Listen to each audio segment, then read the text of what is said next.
वेद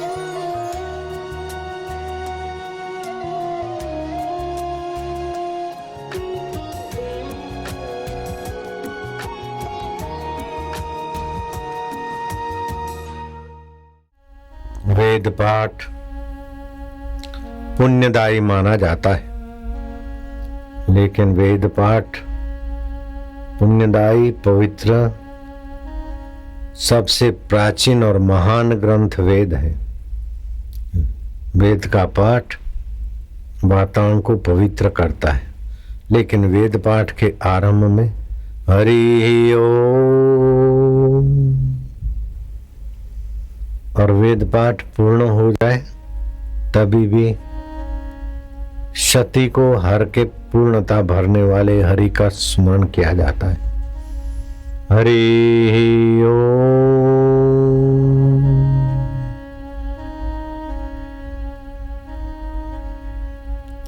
जो पाप ताप दुख दरिद्रता को हर ले, शांति महादुर्य और अपना स्वभाव भर ले हमारे में, वही हरि का नाम है। हरति पातकानि शोकानि इति श्री हरि। तो विष्णु भगवान ने इस ओमकार मंत्र की महानता खोजी। तो खोजी तो उसका मतलब बनाया नहीं ओमकार। ओमकार की ध्वनि, ओमकार की चेतना, ज्ञान स्वभाव पहले था। ज्ञान भगवान ने नहीं बनाया, चेतना भगवान ने नहीं बनाई, आनंद भगवान ने नहीं बनाया। अगर भगवान ने आनंद बनाया तो उसके पहले भगवान में आनंद था कि नहीं था? भगवान ने ज्ञान बनाया तो उसके पहले भगवान में ज्ञान था कि नहीं था? भगवान ने चेतना बनाई तो भगवान में चेतना थी कि नहीं थी? तो थी। तो भगवान में जो पहले थी तो भगवान ने नहीं बनाई, उसको बोलते ब्रह्म परमात्मा। कब से था? नारायण के पहले पहले कब से? बोले अनादि अनंत। समय का कोई शुरुआत कौन से समय? 10 लाख 10 करोड़ 10 अरब वर्ष पहले? बोले नहीं, सनातन है, अनादि अनंत। उस ब्रह्म परमात्मा का स्वाभाविक ध्वनि ओमकार है। इसकी छंद गायत्री है। इसके खोजने वाले ऋषि भगवान नारायण है, और इस मंत्र का देवता है सर्वभूतों का, सर्व प्राणियों का अंतर आत्मा परमेश्वर। तो ये ओमकार की उपासना, ओमकार की ध्वनि उच्चारण करने के पहले प्रतिज्ञा किया जाता है। आप प्रतिज्ञा करो, अथ ओमकार मंत्र, बोलो अथ ओमकार मंत्र, गायत्री छंद, गायत्री छंद, नारायण ऋषि, नारायण ऋषि, अंतर्यामी देवता, अंतर्यामी देवता, अंतर्यामी प्रीति अर्थे, अंतर्यामी प्रीति अर्थे, सद्बुद्धि प्राप्ति अर्थे, सद्बुद्धि प्राप्ति अर्थे, जपे विनियोग, जपे विनियोग। जो सबका अंतरात्मा है उसमें हमारी प्रीति हो, और उस अंतर्यामी को पाने वाली सतबुद्धि हो। अंतर्यामी को पाने के लिए हम ये जप करते। अब भगवान का अपना सामर्थ्य है, वो बाद में हम देखेंगे, लेकिन ये ओमकार उच्चारण करने से पाणिनि मुनि ने, ग्रामर के रचयिता पाणिनि मुनि ने कहा कि ओमकार उच्चारण करने से 19 प्रकार की शक्ति जागृत होती। रक्षण शक्ति, दूसरी गति शक्ति, तीसरी कांति, उज्जवल शक्ति, उज्जवल आभा। जो ओमकार का जप करते हैं, कैरेलिक कैमरा के द्वारा उनका फोटो लिया गया तो उनके जीवन में, उनके शरीर से उज्जवल आभा निकलती। सामान्य आदमी के शरीर से बैंगनी रंग काला रंग कैसा कैसा गड़बड़ निकलता है, लेकिन ओमकार की उपासना करने वाला उज्जवल, और उसकी आभा वो जहां भी खड़े रहेंगे, जिधर जहां तक नजर डालेंगे उनकी आभा सबको पवित्र करती है। ऐसा ओमकार का जप करने वाला आभा से संपन्न पुरुष होता है। तो कांति शक्ति, उज्जवल, आभा शक्ति, ये ग्रामरिकल इसका फायदा बता रहे हैं। स्पिरिचुअल लाभ अलग और भी है। चौथा है प्रीति शक्ति, उसमें परमात्मा प्रेम, औरों के जीवन में प्रेम और आनंद जगाने वाली शक्ति आ जाती। पांचवा है तृप्ति शक्ति, आप भी तृप्त रहेंगे और दूसरे लोगों को भी तृप्ति देने की शक्ति उनकी काम करती। तो प्रीति शक्ति, तृप्ति शक्ति, अवगमन शक्ति, दूसरों के मन के भावों को जानने वाली शक्ति उसकी जागृत होती। साथ में होती है प्रवेश अवंती शक्ति, सर्व अंतःस्युत, सबके अंतःकरण के भावों में अपना चित्त प्रविष्ट करके जानने की शक्ति, उनके मन के भावों को बदलने की शक्ति। कैसा भी क्रिमिनल आदमी आया, अशांत आदमी आया, दुखी आदमी आया, लेकिन ओमकार की साधना किया हुआ महापुरुष की नजर जितने तक पड़ती है वो सब के सब पावन होने लगते। जैसे जहां सूर्य के किरण पड़ते वहां प्रकाश होने लगता है, ऐसे जहां महापुरुष की दृष्टि पड़ती है वहां सब के चित्त में पवित्रता आती कि नहीं आती। ये संभाजी नगर में लाखों आदमी बैठे और रोज हजारों हजारों आदमी नए नए आते,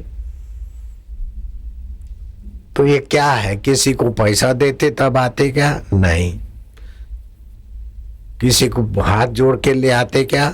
बस भेजकर, ट्रक भेजकर, जैसे नेता लोग 100-100 रुपया दे के और लंच पॉकेट दे के लाते, तो भी 100-200 500 आदमी लाना मुश्किल हो जाता है। तो लाखों लाखों आदमी ऐसे आते क्या? फिर भी आ रहे हैं। तो ये ईश्वर की ओमकारमयी उच्चारणी शक्ति का प्रभाव है। अभी आध्यात्मिक फायदे तो और अलग है। आठवां फायदा है श्रवण शक्ति, सूक्ष्मतम को सुन लेगा अपने मनोभावों से। नौवां है सामर्थ्य शक्ति, नियामक शासक शक्ति, 7 रीछ, 4 हिंसक प्राणी राम तीर्थ के ऊपर टूट पड़े, ओम ओम ओम, भाग गए। हम आबू के जंगल में रहते थे, सांप के ऊपर हमारा पैर पड़ जाए, सांप काटता नहीं, मेरी गुफा में सांप आ जाए, मेरे को काटा नहीं। रीछ उधर कईयों को मार दिया जिधर हम रहते थे। कठियारे जंगली लोग जिनके पास कुहाड़ी भी होती है, मेरे पास तो कुहाड़ी बुहाड़ी भी नहीं, लेकिन रीछ ने मेरे को नहीं मारा। मैं अभी तक जिंदा हूं। अगर मैं झूठ बोलूं तो तुम मरो, बस अभी जिंदा हूं ना। तुम काहे को मरे? मरे तुम्हारा पाप, मरे तुम्हारी चिंता, तुम तो जुग जुग जियो, काहे को मरना। सामर्थ्य शक्ति, नियामक शक्ति, इतने लोग हैं, कहीं हो जाओ तो सब चुप बैठे। यहाँ कोई पुलिस के डंडे के बल से इतना सभा, नेता की सभा में 1000, 2000, 4000 आदमी होता है, तो कितना कितना पुलिस, कितना कितना टेंशन। और यहाँ लाखों आदमी है, कोई टेंशन नहीं, कोई पुलिस नहीं। ये भगवान की ओमकार उपासना की शक्ति का प्रत्यक्ष कलयुग में प्रमाण है कि नहीं है? है ना। सामर्थ्य शक्ति, नियामक शक्ति। 10वीं शक्ति होती है याचन शक्ति, प्रार्थनीय प्रदाता। कोई प्रार्थना करता है, कोई याचना करता है, तो उसकी यथा योग्य प्रार्थना याचना है तो साधु महाराज बोलेंगे अच्छा ठीक है, हो जाएगा। सेगवा के गजानंद महाराज, कोई गया अच्छा हो जाएगा, तो फायदा होता। लीलाशाह बापू, शेगांव वाले महाराज हो गए ना गजानंद। ऐसे लीलाशाह बापू के पास कोई आता है, मेरे गुरु जी के पास, ज्ञानेश्वर के पास, तुकाराम जी के पास, अच्छा ठीक है, भगवान की दया होगा। उनके बोलने से फिर प्रकृति व्यवस्था हो जाती। तो ऐसी ओमकार की उपासना की महिमा है। 11वीं शक्ति होती है क्रिया शक्ति, निरंतर क्रियारत रहते हुए भी कर्तृत्व का भाव बोझा नहीं रहेगा। 12वीं शक्ति होती इच्छित शक्ति अवंती, स्वयं निष्काम, स्वयं की कोई संसारी कामना नहीं, लेकिन दूसरे की कामना पूरी करने का सामर्थ्य होता है। एक महापुरुष हजारों लाखों लोगों की उन्नति करता है। ये कैसी शक्ति है, कैसा जादू है। और कितना डिग्री लेके मैं दुनिया के सारे स्कूल, सारे कॉलेज, सारी यूनिवर्सिटी, सारे विश्वविद्यालय में एग्जाम देके सर्टिफिकेटों के बंडल बंडल सिर पे उठा के घूमता, तभी भी मेरे को इतना फायदा नहीं होता जितना गुरु कृपा और ओमकार उपासना से मुझे फायदा हुआ है। ना फायदा हुआ है कि नहीं हुआ? हुआ है, खूब फायदा होता है। स्वयं निष्काम होते हुए भी दूसरे की कामना पूर्ति और शुभ इच्छा का प्रकाशक। 13वीं होती दीप्ति शक्ति, अर्थात हर विषय में जरा सा खोजा, बाबा मैं सीए कर लिया, अब क्या करूं, बिजनेस करूं कि सर्विस करूं, कि फलाने से पार्टनरशिप करूं। पार्टनरशिप नहीं करना, वो आदमी तेरे को धोखा देगा।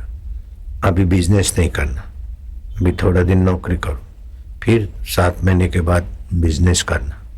बाबा मैंने ऐसा किया, ऐसा हो गया, ऐसा हो गया, ऐसा हो गया। ये तो बाबा कोई सीए पढ़े नहीं, फलाने आदमी को देखा नहीं, फलाने का बात किया नहीं, इधर बैठे बैठे बताया और तो अच्छा हो गया बाबा। दीप्ति शक्ति, अंधकार नाशक शक्ति, ज्ञान का प्रकाश करने की शक्ति, बात को समझाने की और सामने वाले की उन्नति करने की शक्ति। व्यापिनी शक्ति, एक नजर डालेंगे, जितने लोगों पर नजर पड़ी वो लोग सब महसूस करेंगे कि आपले आहेत, हमारा चांगले आहेत, आपले आहेत, अपने है। व्यापिनी शक्ति। 15वीं है आलिंगनी शक्ति, अपनापन होगा।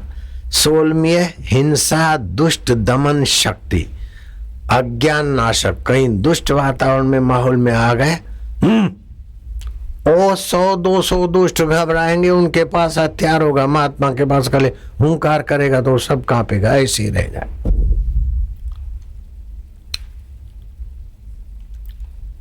17वीं होती है दान शक्ति, पुष्टि बुद्धि ज्ञान का दान देने की शक्ति। 18वीं होती है भोग शक्ति, प्रलय काल स्थूल जगत लीन करके। 19वीं होती है वृद्धि शक्ति, धर्म की वृद्धि करना, भाव की वृद्धि करना, भक्ति की वृद्धि करना, सुख शांति की वृद्धि करना। ऐसी शक्ति महापुरुषों में होती। जब से हम बाबा जी के पास आए, हमारे सुख शांति वृद्धि हो गया, भक्ति की वृद्धि हो गया, ज्ञान की वृद्धि हो गया, आनंद की वृद्धि हो गया। पहले तो मैं क्या करती, लाली लगाती, लिपस्टिक लगाती, वो क्रीम लगाती जिसमें बंदर और बिल्लियों की चर्बी पड़ती, ऐसी क्रीम लगाती, क्या क्या करती, रॉक और पॉप म्यूजिक करती, नाचती गाती, फिर भी मैं दुखी थी। वो सत्संग सुना, अब मैं कुछ नहीं करती, ब्यूटी पार्लर नहीं करती, लेकिन मैं बहुत खुश हूं। अब 6 से 8 मिनट ओमकार जप करें, हो सके तो धूप बत्ती कर ले तो अच्छा है।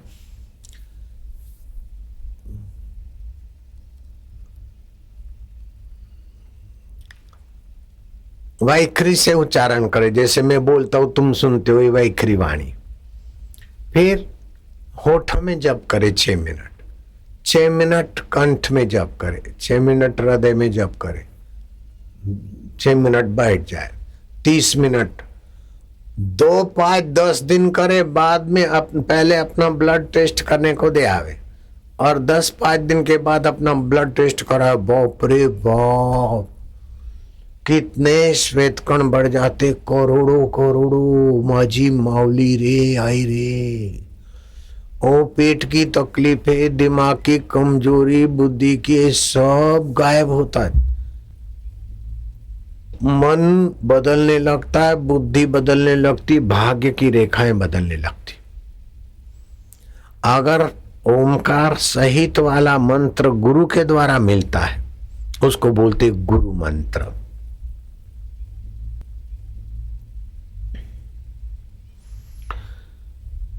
तो ये ओमकार जप करते तो भगवान की जो स्वाभाविक 15 शक्ति है वो भी तुम्हारे अंदर जागृत होती है।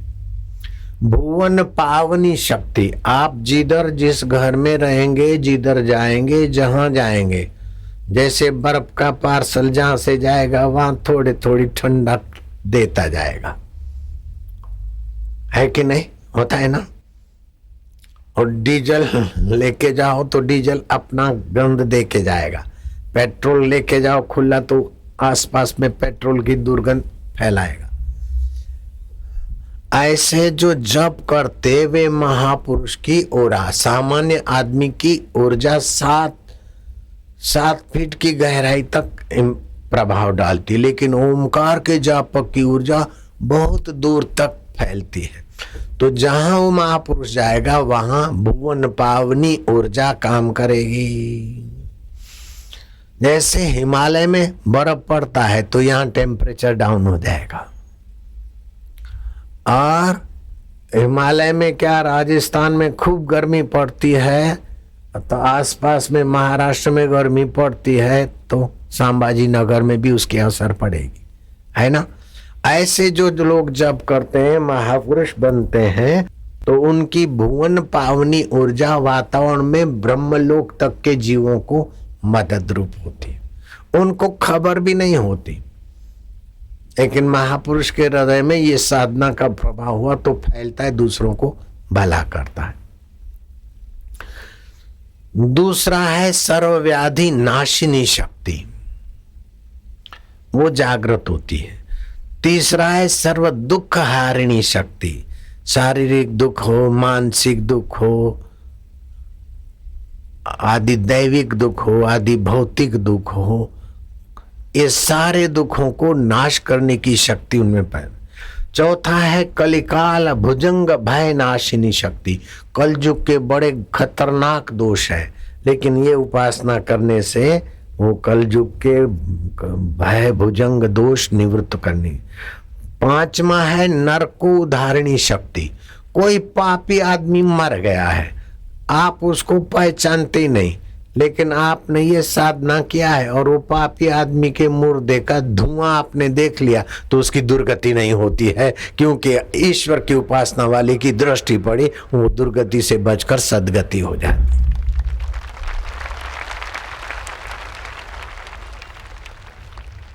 नरकोधारिणी शक्ति। छठा होता है प्रारब्ध दोष विनाशिनी शक्ति, भाग्य में ऐसा लिखा, लेकिन संत महात्मा की कृपा हो गई और भाग्य की रेखाएं भी थोड़ा बदल के सूली में से काटा हो जाता है।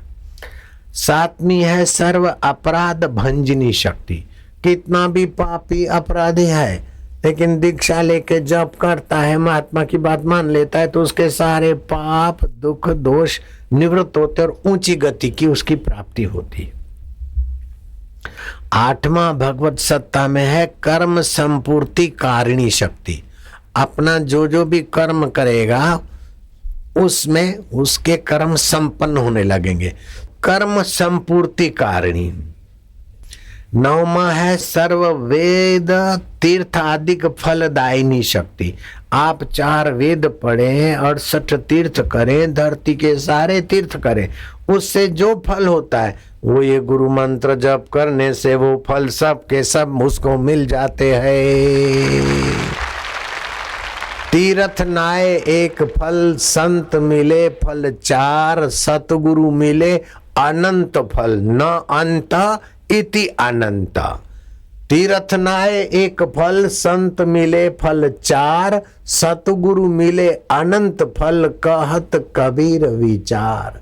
यह तन विष की बेलरी, गुरु अमृत की खान, सिर दीजे सतगुरु मिले तो भी सस्ता जान। तो सर्व वेद तीर्थदायिक फलदायिनी शक्ति। 10वां होता है सर्व अर्थदायिनी शक्ति। कोई किसी भी, चाहे कोई डॉक्टर है, कोई वकील है, कोई इंजीनियर है, कोई बिजनेस वाला है, कोई माई है, कोई भी समस्या ले आते, आप सुनते और तुरंत बोलते ऐसा नहीं, ऐसा होना, तुम ऐसा बोलता है लेकिन ऐसा नहीं होगा, ऐसा होगा। वो जांच करा के हाँ ऐसा था, माला माहित नहीं। अब तुम्हारे घर की तुमको माहित नहीं, तुम प्रश्न लेके आते और महात्मा बताते, तुमको उनकी बात सच्ची लगती, क्योंकि वो सत्य स्वरूप ईश्वर में विश्रांति पाते। तो मैं ये सब भगवान की जब की, भगवान के नाम के जब की इतनी सारी शक्तियों का वर्णन क्यों करता हूं कि आप शक्ति के लिए बाहर भागो मत। शक्ति के लिए बड़ा पीर, वो पीर, वो पीर, उधर भागो मत। पीरों का पीर परमेश्वर है, उसका नाम लेके उसमें शांत हो जाओ बस। अपने घर में ही खुदाई है तो बाहर सिजदा कौन करे। सर्व अर्थदायिनी शक्ति। फिर 11वीं शक्ति जागृत होती है भगवान की, जगत आनंददायिनी शक्ति। आप भगवान में विश्रांति पाते तो भगवान के सुख में आप एकाकार होते, फिर आप एक नजर डालते तो दूसरों को आनंद मिलता है। इंद्रदेव आकर महात्मा को प्रणाम करता है कि मैं 33 करोड़ देवताओं का स्वामी हूं, 12 मेघ मेरी आज्ञा से पृथ्वी पर बरसते हैं। जो लोग खूब प्रार्थना तपस्या करते, देवता राजी होकर उनको आशीर्वाद देते, ऐसे देवता मेरी स्तुति करते। फिर भी मुझे सुख लेना है तो अप्सराएं नृत्य करे, गंधर्व गायन करे, साजी साज बजाए, तब मुझे मजा आवे। लेकिन ये महापुरुष कैसे के जहां भी नजर डालते, 1 2 नहीं लाखों आदमी उसी समय आनंदित होते। आश्चर्य त्रिभुवन जय, ये आश्चर्य महाआश्चर्य है। यत पदम प्रेप्सवो दीना शक्रादय सर्व देवता, अहो तत्र स्थितो योगी हर्षम न उपजायते। जिस पद को पाए बिना इंद्र अपने को कंगाल मानते हैं, उस पद में स्थित होकर योगी हर्ष नहीं करता, अहंकार नहीं करता, ये भी आश्चर्य है। तो जगत आनंददायिनी शक्ति विकसित होती। अगति गतिदायिनी शक्ति। कोई दुर्गति को जा रहा है लेकिन आप मन में ठान देते तो दुर्गति वाले की सदगति हो जाती है। 13वीं होती मुक्ति प्रदायिनी शक्ति। जिस जिस लोक में आपके भक्त की आप सद्भावना करते, उस ऊंचे लोक में उसकी यात्रा हो जाती। 14वीं होती है वैकुंठ लोक आदि दायिनी शक्ति और 15वीं होती है भगवत प्रीति दायिनी शक्ति। ये भगवान के नाम में ये 15 शक्ति और 19 और 15 34। तो ये 33 34 शक्तियां ये, और दूसरा दीक्षा लेने से ऑपरेशन टल जाते, घर में बरकत होती, झगड़े शांत हो जाते और छोटे मोटे कितने फायदे होते। तो जिन्होंने मंत्र दीक्षा लिया है मेरे से और उनको ऐसे फायदे हुए हैं, आध्यात्मिक फायदे, लौकिक फायदे हुए, तो हाथ ऊपर करो।